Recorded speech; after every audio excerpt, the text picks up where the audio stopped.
Hello everyone, welcome back to my YouTube channel. আৰু আজি ব্লগটো হ'বলৈ গৈ আছে বিয়া ব্লগ মানে মোৰ কাজিন দাদাৰ বিয়া হয় আজি তো মই এতিয়া বিয়ালৈ যাম যোৱা নাই এতিয়ালৈকে মই নাজানো কি ক্লিপ ল'ব পাৰো তো যদি ল'ব পাৰো আৰু তেতিয়া এই ব্লগটো নিশ্চয় আপলোড হ'ব আৰু এতিয়া প্ৰায় গধূলি হৈ গ'ল আমাৰ যাওঁতে সো যি ল'ব পাৰো মই দেখাম তো তেনেহ'লে বলক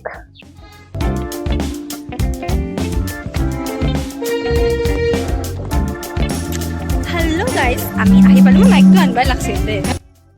আৰু এয়া আমি বিয়া ঘৰ আহি পালো আৰু আহিয়ে দেখিলো চোতালতে সকলোবোৰ বহি আছিল মামী মাহীহত আমি অকমান সময় বহিলো আমি আহি পাওঁতে এতিয়া বাজিল কিমানটা বাজিল এইটো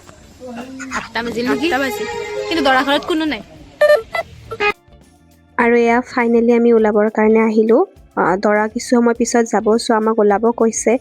আৰু এই ৰুমটোত বহুত বেছি মানুহ আছিল মানে সকলো ওলাব মেলিব লৈছিল কিয়নো যেটো বিয়াৰ ঘৰ আৰু ভিৰ ভাৰ হ'বই তো তথাপিও আমি ইয়াতে এনেকৈ ষ্টাৰ্ট হৈ গলি ওলাবৰ কাৰণে আৰু এইফালে মই চুলি মিলাব পৰা নাই কি কৰো কি নকৰম বা খুলি আছো যে কেনেকৈ বান্ধো কি কৰো এই চুলিৰ সমস্যাটো যে মোৰ বহুত বেছি মই মেখেলা চাদৰ পিন্ধি মেলি সদায় এইটোৱে ভাবো যে কি হেয়াৰ ষ্টাইল বনাম আৰু যেতিয়া মই এটা হেয়াৰ ষ্টাইল বনাই লওঁ সেইটো হেয়াৰ ষ্টাইল মোৰ পিছত পছন্দ নলগা হৈছে তো শেষত মই মানে গৈ থৈ মই চুলি মেলিবই লগা হয় সব আউটফিটৰ লগতে মই কেৱল চুলি মেলা মই একো হেয়াৰ ষ্টাইল বনাব নাজানো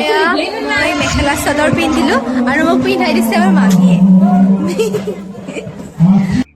ফাইনেলি 2 ঘণ্টা পিছত আমাৰ ওলোৱা হৈ গ'ল আৰু আহি দেখিলো যে চোতালত একেবাৰে মানুহ ভৰি আছে কোনো দৰা কিছু সময় পিছত যাব তো সকলোৱে মিলি আহিছে আৰু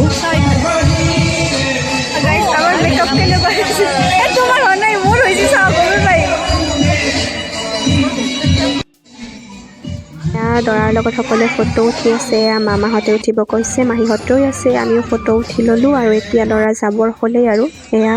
দৰা ৰেডি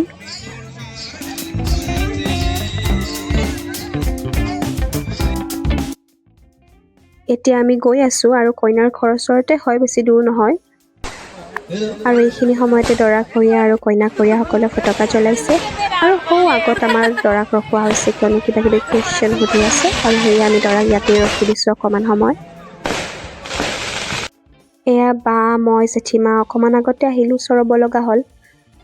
এয়া কইনাৰ ককায়েকে দৰাক আদৰি আনিছে আৰু আমিও ইয়াতে বহি ল'লোঁ সকলোৱে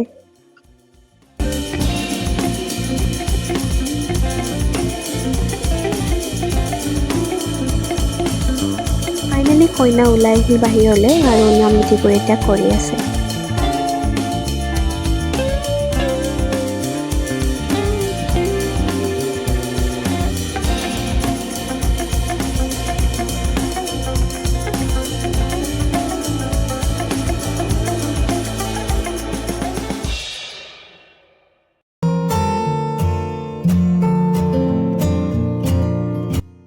তো হেল্ল' আজি হৈছে দৰা ঘৰীয়া ৰিচেপশ্যন এয়া মই ৰেডি হৈ গ'লোঁ আজি আৰু ৰেডি হোৱা ভিডিঅ' নবনালোঁ কিয়নো সেই একেই যিহেতু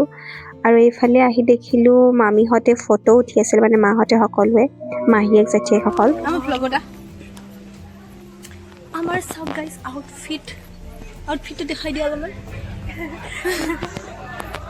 আৰু এয়া হৈছে মোৰ কাজিন ভাইটি আৰু আমি সকলোৱে ৰাস্তাতে বহি আছোঁ কিয়নো এতিয়ালৈকে কোনো মানুহ অহা নাই যিহেতু আজি ৰিচেপশ্যন অলপ দেৰিকৈও আহিব মানুহবিলাক তো এয়া ৰাস্তাতে বহি দিছোঁ ফটো চটো উঠিলোঁ আৰু কিনো কৰিম আৰু আজি আৰু এয়া মোৰ মামাৰ ল'ৰা তাকো মই ভ্লগটোত হাই দিবৰ কাৰণে কৈ আছিলোঁ আৰু এই ভ্লগটোত মই সকলোকে ৰাখিব চেষ্টা কৰিছোঁ কিয়নো মই স্মৃতিবোৰ সাঁচি থৈ খুবেই ভাল পাওঁ তাৰ মাজত মই কিছুমানক ৰাখি থ'ব পৰাও নাই ভ্লগ ল'ব তো সেয়াই আৰু আজি হৈছে ৰিচেপশ্যন গাইজ আজি ৰিচেপশ্যন আৰু এয়া হৈছে মোৰ ৰিচেপশ্যন লুক ফাইনেলি দৰা কইনা ৰেডি হৈ গ'ল আৰু বহি গ'ল আৰু লাহে লাহে মানুহ আহিব ধৰিছে যিহেতু টাইম হৈ গ'ল আৰু এয়া হৈছে দাদাৰ ষ্টুডেণ্টছ সিহঁতেও আহিছে বিয়া খাবলৈ আৰু এয়া দাদা অহাৰ লগে লগে সিহঁত সকলোৱে উঠি নমস্কাৰ জনালে আৰু এইখিনি সময় খুব ধুনীয়া আছিল এয়া মোৰ খুৰাও আহিছে বিয়া খাবলৈ আৰু এইফালে আছে দেউতা জেঠা সকলোৱে বহি আছে ইফালে আমাৰ কইনা মানে বৌ মই অকণমান ৰাখি থৈ দিছোঁ ওচৰৰ পৰা কৰা নাই ব্লগটো জাষ্ট দূৰৰ পৰা অকণমান ক্লিপ লৈ থৈছোঁ আৰু এইফালে হৈছে মোৰ জেঠীমা মানে মাৰ বাক আৰু এইফালে ভাত খোৱাৰো সময় হৈ গ'ল আৰু আমি বহি ল'লোঁ তাৰপিছত মোৰ আৰু ক্লিপ লোৱা নহ'ল। এইখিনি আছিল বিয়াৰ ভ্লগ।